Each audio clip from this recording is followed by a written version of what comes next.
Hi everyone, welcome back to my YouTube channel. In this Python tutorial, I'd like to discuss about what are tuples. So more or less, tuples are similar to lists and lists. In the previous video, we have already discussed about lists and list function. So let's go ahead and see what exactly tuples are. Just open your favorite browser and write Google Colab and hit the first link. This is the browser, or the web app that should pop up. So these are all things that I have discussed in my previous videos. If you haven't checked it out, I'll strongly recommend you should check it out. Or if you only want to know about what are tuples, you can straight away continue in this video. So in this video, I'd like to talk about what are tuples. Okay, let's start with tuples. Tuples first. So tuples, the main difference between tuples and lists. First, let's talk about similarities. Tuple is like lists is a data structure in which we can store any kind of data which we don't want to mutate in future. I mean, if you don't want to change or modify data in future, you store it in tuple. The best example for a tuple is coordinates.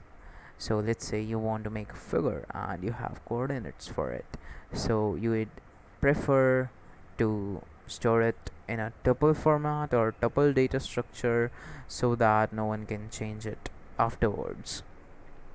So let's see how you declare tuples, or how you define tuples, how you create tuples exactly. So coordinates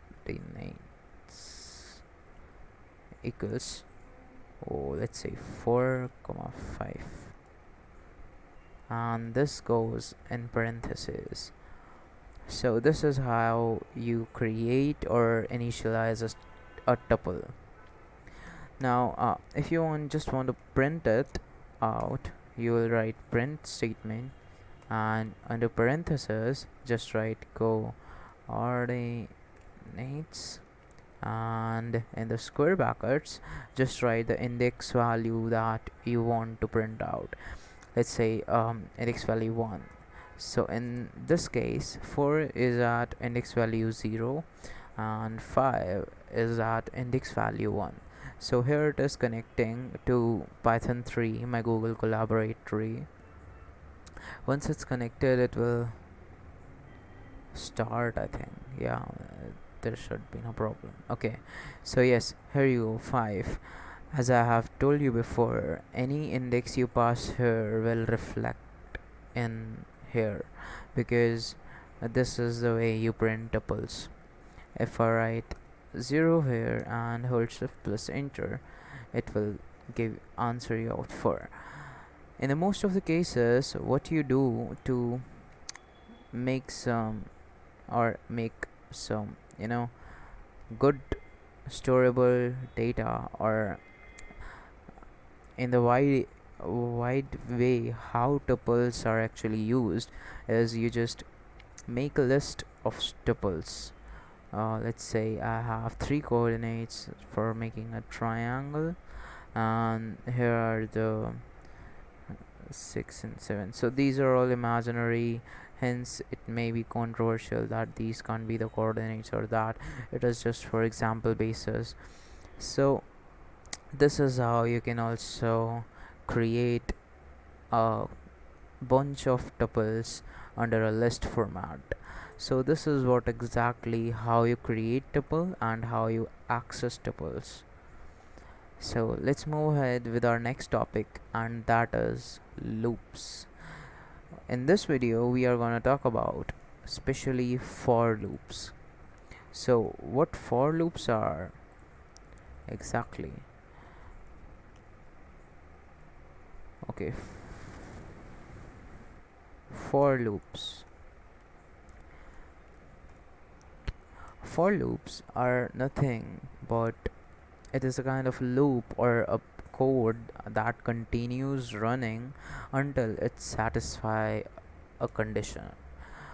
To illustrate it more simply, we'll take a list. Like I have a list of fruits. Fruit is fruits. And how you initialize a list or how you declare a list is, I have already talked about it in my previous lesson. Here it is. So this is a kind of a list that I was talking about. This is also a list. So let's make a list and initialize it with square brackets. Let's say my first apple, item number or fruit, you can say apple, mango, and banana, BANA, banana. So what if you want to print this whole list by a loop, or by using a loop? So for x in x is a variable that we are initializing in for loop to make it count, or you can say it is just a variable that hold the value to print it out. Or once I complete it, you will get familiar that what it is doing exactly. It will be used to access the list. So for x in fruits,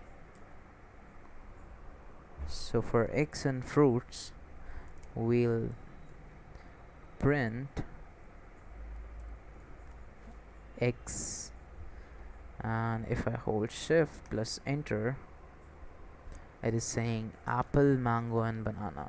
So what is going on here is x is used to access each item in the list one by one until the list comes to an end.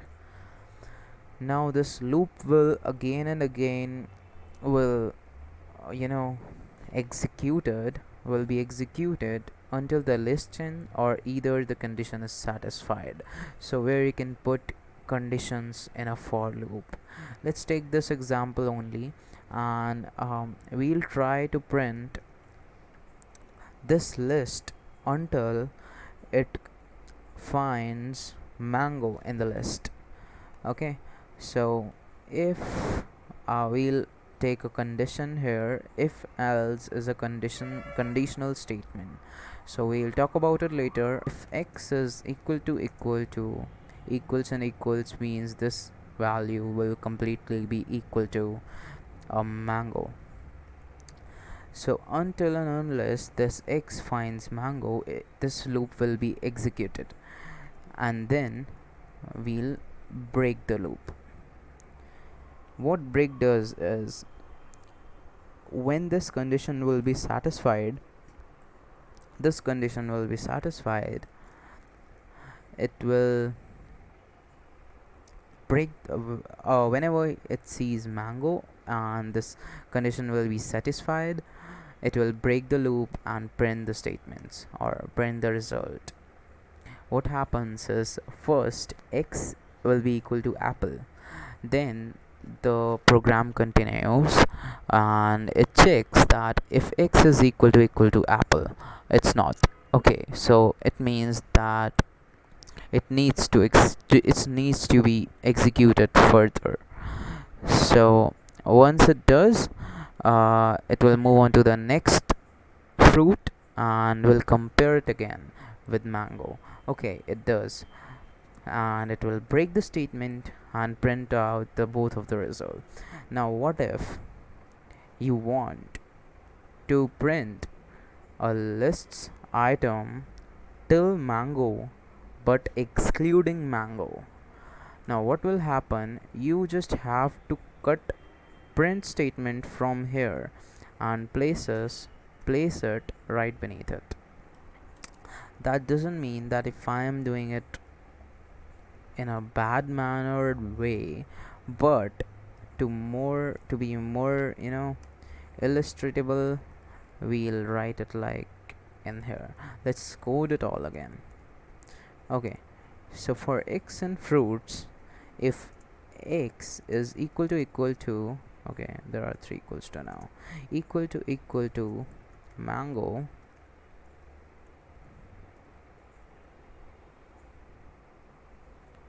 mango break otherwise. And this print is for this.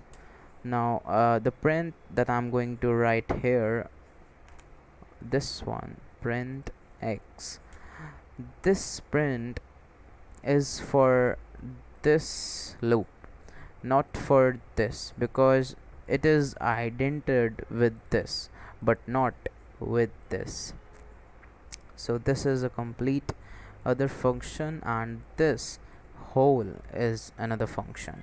So if I run it, it will show me just apple, because when it find the mango, it will break and won't print anything.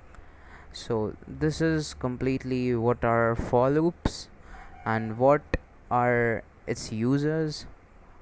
And let me show you one more thing. For x in, let's say, banana, for x in banana, let's comment it out. For x in banana, print x, what will happen? This. Okay, so what it's doing is it is looping through this string only, and what that is exactly what it's doing here. X is first equal to b, a, n, that a. First x will be equal to b, and then it will come in the loop and will see, okay, I have to print x. It will print, and then x will be equal to a is here, n is here, a is here, n is here, a is here. So that's all about what are lists, how you declare them, what are tuples, how you declare them, what is the major difference between tuples and lists. And also I have told you about what are for loops.